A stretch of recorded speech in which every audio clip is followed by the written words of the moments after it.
You can stay interactive with us on Twitter at Joy Business GH and Facebook Joy Business. Also visit myjoyonline.com/business for more business stories. To a very fair story, Utilities Regulatory Commission PURC is asking the ECG to withdraw current billing system.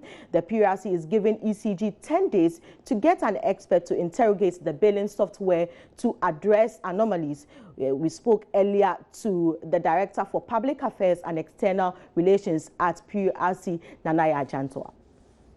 No, they had a new billing software to replace the old one. And this software was used to generate bills for consumers of electricity.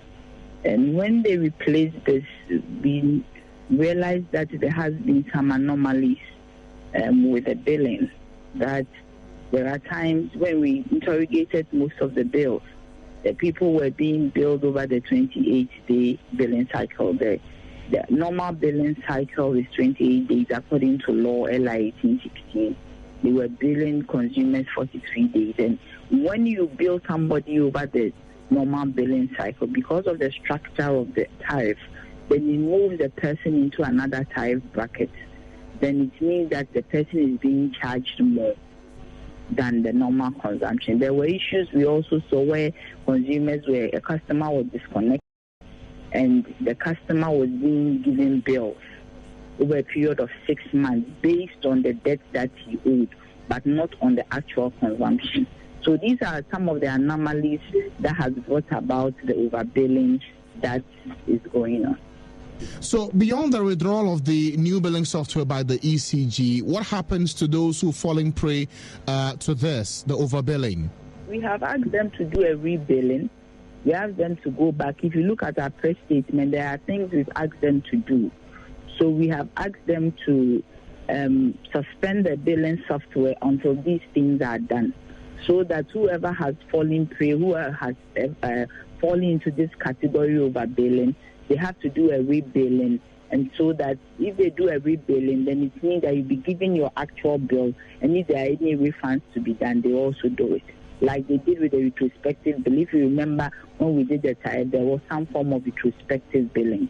So if they go into the matter, and we are all investigating the matter, and we haven't ended, this is not the end of it. When this is done, after we have been for that, we are also going to make sure that it is implemented. We're also going to make sure that the right thing is done, so that consumers... I have a copy of the statement in my hand right now, but for the directive you've given to the ECG beyond the billing, you say it's in this statement. What exactly are they doing beyond withdrawal of the billing software? No, that is what they have to do for now. I don't know exactly what you expect them to do, but for now they have to withdraw the software. Then, as I said, they have to do a rebilling. They have to also get an expert to be able to interrogate the software, to be sure that if everything is done and we go through the process, this thing will not happen again. You see, the point is that we even wanted them to bring in the old one, which is not the old one they were using, which didn't give any problems. But as it is, once they have implemented this one, if you expect them to go back to the old one, it might create more problems. So that was an interview earlier on with my colleague Francis Aban on the Midday News on Joy FM. Now, SIC company is re-strategizing to shield itself from any possible negative impact of the rains this year. Learning lessons from last year's June 3 flood and fire disaster, Head of Sales and Marketing Emmanuel Simpini Mensah Jr. says the company spent about 80% of its finances settling clients' claims. What we do before we go on cover is that we inspect all our rigs on cover, and where there are areas which we think will actually reduce losses, we take steps to advise our customers to put in structures in place that will reduce losses. Okay, so how heavily hit were you last year? We were hit. The financial outlay was quite huge. It was quite huge. We suffered a lot of losses at the place due to the flood. It was quite a huge figure. I can't just put my hand on the exact figure, but it was quite huge. So when people put in their claims, how are you able to assess it so that do you get to a point where you think it's too much for the insurance company and you won't be able to cover? No, we actually cover risks. We have a lot of capabilities, and then we have financial backing to enable us to cover those risks. Okay, so you haven't gotten to a point where, so for instance, where a company is situated, if they are in a flood-prone area and it's likely that they'll be hit every year and they continue to be there, don't you have any measures in place? We have a lot of measures in place. First of all, we can increase what we call our excess or deductible on the policy, which means that, for instance, if you incur a loss arising out of flood, we may not pay you. We may end up not paying all the amount of loss you have suffered. We'll just pay you a portion. That is what we call the increase in deductible. But at times we may go off cover if we look at it that it is more of certainty, because insurance is based on uncertainty. So if it is so certain that the slightest water that comes, there will be a loss against us, then we'll be off cover. Or we'll advise you either to relocate or to stack your things to a certain level. Okay. There is a group around the Odo. They have warehouses there. Some of them, we have told them to stack the things at very high levels. They must use only one entrance to enter. The entrance should be such that water cannot enter. We have done a lot of things. There are concerns that people bring out their claims and you do not attend to their needs. What are some of the challenges you see as an insurance company? Yeah, but basically, you see, the insurance company is there to pay claims. But they are there to pay genuine claims, not all claims, but genuine claims. So for you to make a claim, you need to get your documents to support you. For most of the time, especially in the flood cases, they'll tell the water washed away the documents. You understand? But it is part of the condition that your documents should be outside the premises of where the goods are kept. So some of them don't go by it, but at the end of the day, we find a middle way of solving these problems. So for anybody to say that, yeah, we don't pay, is wrong. We pay, but maybe the procedures for them to follow to make the claim, they don't follow it. We have stage claims. We call them stage claims. They are possible, yes. But what we do is that in the insurance companies, we do what we call the pre-insurance inspection. That is before we give you the cover, we inspect the place. And then we have the post-loss inspection too. After the loss, we inspect. And we are able to see a lot of things when they are not genuine. And when they are not genuine, what do you do? Oh, we repudiate the claim. And the normal thing should be a case that should go to, but we tell you this claim is not payable because we see this and that, and that's the end of it. And it puts us also on highlight that next time when we are dealing with you, we should be careful. Because, you see, we have both the physical hazard and the moral hazard. The physical hazard is the structures, but the moral hazard is the human behavior associated to the risks.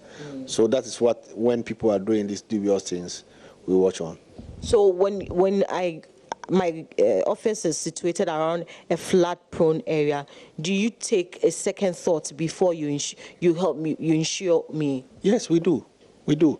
I'll give you a very good example. There is a phone shop at Circle. I've forgotten the name, but it's one of the phone shops. Immediately you enter into the station, you sit in the middle there. It's a store building. We told them never to display their items on the first floor. Because we know that when there's water settling, the first floor will be damaged. So all the items, displayed items, are on the second floor. So these are part of the risk management processes. So if you have a company like Honda Place, Toyota, those areas, do you, when they come to you, want you to insure them, what do you do? Do you go ahead? Yeah, we have insured them over the past period. We have been doing that. As I tell you, whenever there is a claim, go and find out that could this loss be minimized? Should there be an event again? Then we come out with a risk management process. That look, if you want us to be on cover, maybe you need to do this, you need to do that. I'll give you a very good example. A very, very good example. You go to Japan Motors today, have you seen their car park? Have you seen what they have done to their car park? Metal stores. About 4 or 5 stories. Have you seen them? That's why it's because of the flood. Some of these things are some of the risk management issues that has come up, and they have attended to them. And now everybody is free there. Okay. So, but I've seen Toyota too. I have seen some facelifts. Everybody is taking. They are all taking steps to make sure. We call them risk management advices. You understand it? When we go, we see the loss. We say yes, the loss has occurred, but we think next time we can prevent this loss, or we can minimize this loss. Some of them you can't prevent the flood, but you can reduce the losses when the flood occurs. Away from flood and related issues, the National Communications Authority is set to launch the second phase of the digital project in about 4 regions. The first phase of the project involved the Greater Accra and Ashanti regions. Deputy Manager at the Broadcasting Unit of the NCA, Peter Jakwa, says all is set for a nationwide launch. Of migrating We began in 2010. The project is still ongoing. Currently, Accra and Greater Accra and Ashanti region is live. That is in the phase 1. The phase 2, which comprises the Volta region, Northern region, Upper East and Upper West, will be live in about 2 months' time. And then after which the rest of the country, which is the Central region, the Eastern region, the Brong-Ahafo region, and the Western region will come back on stream. Now, the advantages of digital television are that the pictures are clearer, the sound quality is higher, and then you can also provide other services on the TV, which we were unable to do in the analog era. And so digital is good for Ghana, and GN Electronics is actually supporting the drive to migrate the country. So we'll be taking a quick break here. We'll be back with our special feature for today, Cosmopolitan GH.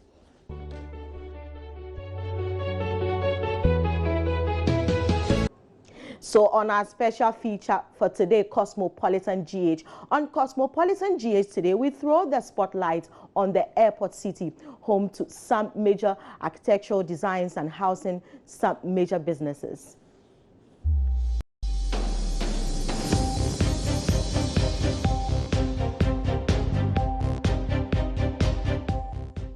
The capital city has seen extensive development which has transformed a number of areas into business hubs over the past 2 decades. The high-rise glass buildings across the city is a beauty to behold. The magnificent edifices around the Kotoka International Airport perhaps best represents this spectacle. Ghana may be going through some economic challenges, but regardless, businesses would want to be strategic in making sure that they earn the profits that they need. For them, location is a matter of essence. The sparkling Silver Star Tower, Stanbic Heights, the 3-star Holiday Inn Hotel, the Marina Mall, the Snit Emporium and the exquisite UT Bank building are some of the signature structures within the airport city. Acquiring an office space within the airport city does not come cheap. A square meter space at the Stanbic Heights, for instance, costs about $35. Nico Ekote is the HR manager for Samsung Electronics West Africa, one of the occupants. As a global company, we have a lot of visitors coming all over, from all over the world to this place. And you could look at the traffic situation in Accra and being closer to the airport and closer to the major hotels in Accra. Number one, it helps with, it reduces a lot of our operating costs. So I would say that's one benefit. Then also being in a prime area like this, send some sort of signal to everybody that this company is serious. A number of institutions like the Universal Merchant Bank UMB and Stanbic Bank have in recent times relocated their head offices to the plush airport city. The chief executive of Stanbic Bank, Alhassan Andani, explains the rationale. Our movement from Valco Trust House to this, has come multiples of cost. But look, all of this cost builds into the value of the brand, and the brand projection is not for today alone. It's just to, one, indicate our vote of confidence in the country, and that should send signals to our client base and the regulator and our government that, this is a company that is prepared to vote with its purse, in a very, immaculate edifice like this, to project our business. And yeah, in spite of the cost, our numbers have just continued to grow up. So the managing director of UMB, John Ewua, also confirms this, citing the value of the office location at the airport city as to their rebranding process. Accra Airport City is fast becoming a financial hub, if I should put it that way. A lot of the banks are locating here, and we think it's an area that gives us the leverage that we look out for. More so, the environment, as you mentioned, also plays a key role. We need to be in a property or in a location that synchronizes with our new image as UMB and with our brand identity as well. Mahmoud A. Mahmoud with the Department of Marketing and Customer Management of the University of Ghana Business School highlights the role such business hubs play in commercial operations despite the high associated cost. You pay for a place, premium for a particular location, you know that there is value for it. That's why you are paying for it. It's signs of what? Development. And it creates jobs for people, it creates opportunities. You see that Airport City is hosting a lot of employment opportunities have been created for people over there. Compared to if it had been given to individual developers to put up homes, how is that going to help our economy? So for me, I would go for, yes, we should have such kind of hubs, so that we can create jobs for people, the teeming unemployment youth that we have. Not only do business hubs present the right atmosphere for businesses to operate, they also impact on the economy at large. For Ghana, the needed processes and policies must be put in place to develop such hubs to translate into economic development. Reporting from the Airport City in Accra, my name is Abigail Adomakwenchi for Joy News. And we understand that in the next few months, Airport City Project 2 will take off. Not only do business hubs present the right atmosphere for businesses to operate, they also impact on the economy at large. For Ghana, the needed policies and processes must be put in place to develop such hubs to translate into economic development. That's how we wrap up for Cosmopolitan GH for today.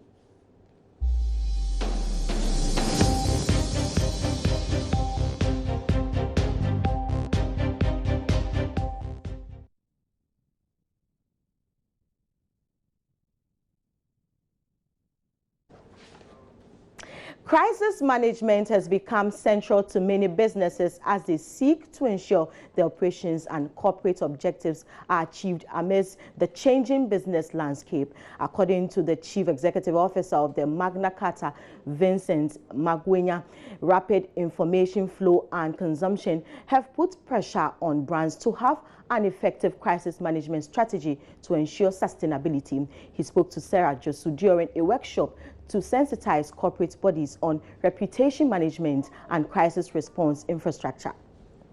One of the elements we encourage greatly is the involvement of leadership, not only in guiding a crisis situation, but also in getting the organization better prepared for the eventuality of a crisis. Often where organizations are struggling to manage a crisis, you see a combination of failure of leadership as well as the absence of a clear crisis management plan. Where you have a crisis management plan, you also see a greater level of involvement of leadership in guiding the institution during that crisis period, as well as in making sure that the plan, as drafted, is executed with a level of diligence. And General Manager of Touchpoint Magna Carta, the Ghanaian affiliate, is Clarence Amwate. He emphasized the need for corporate entities to engage professionals in resolving crises and to have a resilient structure in place to handle the impact of a crisis. Present at the workshop were a number of representatives from different organizations who shared their experiences. Crisis management workshops like this is extremely important because what it exposes you on some of the things that you need to do anytime there's crisis. We work in an organization and there are bound to be problems. There are bound to be things that must be done and done effectively. So your ability to surmount the crisis when it comes is what makes you an outstanding person or an outstanding company. And that is the reason why workshops like this, seminars like this are very much important. As a business, you have stakeholders that you deal with. So it's good to have a crisis management in plan so that should it happen, you know how best to serve each of these stakeholders' interests. So that makes it really relevant.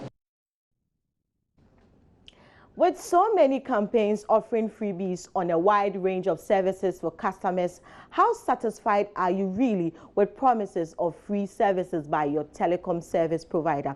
We spoke to you and you told us what you thought. Sometimes it's fast, but sometimes you type before you get the data to browse. And sometimes they deducting credit. It's beyond my imagination. And I try calling them, but there's no excuse they've been giving me. Sometimes they will say it's 1 week, but within 3 days, all your credit will be deducted. Yeah, my phone uses 2 SIM, so I'm using MTN at the same time Airtel, and Airtel is free Facebook. For that one, is true. That one there for it's a network, so when you bundle, exactly what you do is exactly what they deduct. So that one there, I don't have any bad talk. Because me, like when I bundle, okay, sometimes I don't understand. Maybe my credit's exhausted or something. Depending on what I do, the images, my downloads and stuff. Yeah, so I don't have a problem with it. It's like when I bundle, like okay, yeah, 1 CD or 2 CD, I can use it for day, like for WhatsApp and this kind of thing. So it's cool. I think it's cool. Like if you don't have credit, when you bundle it, like when I bundle 1 CD right now, I have a time limit that I will use it like maybe from now to tomorrow. So when it's over, you have to buy another credit again. That's what I mean. So okay, with the Airtel, their network is somehow good, but maybe the offers they have is what they have over the Vodafone office, like maybe Airtel free Facebook, of which of late has even been reduced a little. Why? How has it been reduced? Like at first you can view photos for free, but now it's not for free.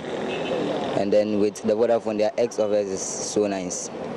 Yeah, you have free calls to X numbers, and then you can browse with 50 megabytes and stuff. Yeah. Oh, with that is only when I haven't bundled with all the 2 networks. It's only when I haven't bundled that I see my credit moving very fast. Sometimes if you bundle, they take the credit too.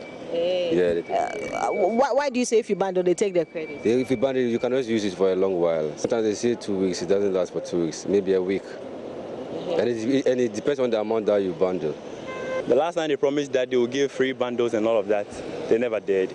Anytime they say it's free, nothing comes for free. Anytime you go to, they tell you it's free, but you are paying for it. Because by the time you realize your credit has been deducted, unaware, you have no idea about it, and it's gone. Yes, but this time around, you can't do anything about it because they are just providing you the access to your contacts and all of that. So even if you are not too satisfied with issues that they are raising, you have to keep it cool, or you have to switch to another network. But it's been a long time you switch to the main network, so you can't easily change it. So what are your experiences? Share them with us on Facebook, Joy Business, and we'll read them and share them with the rest of the world. We're taking a quick break. We'll be right back. Please stay.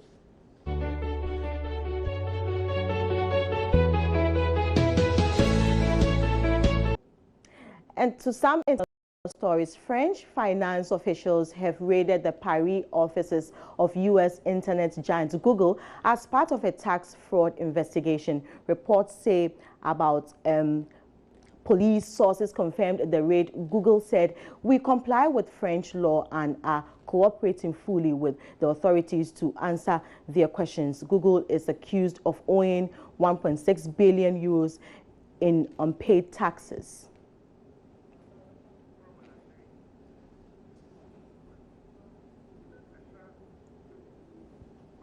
And that's how we wrap up for today. My name is Etonam. So we are back again same time tomorrow. Get interactive with us on Facebook, Joy Business. If you tweet at Joy Business GH. And for more business stories, myjoyonline.com/business is your best bet. My name is Etonam.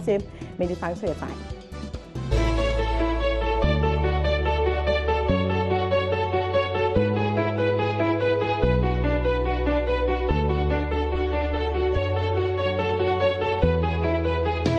Live was brought to you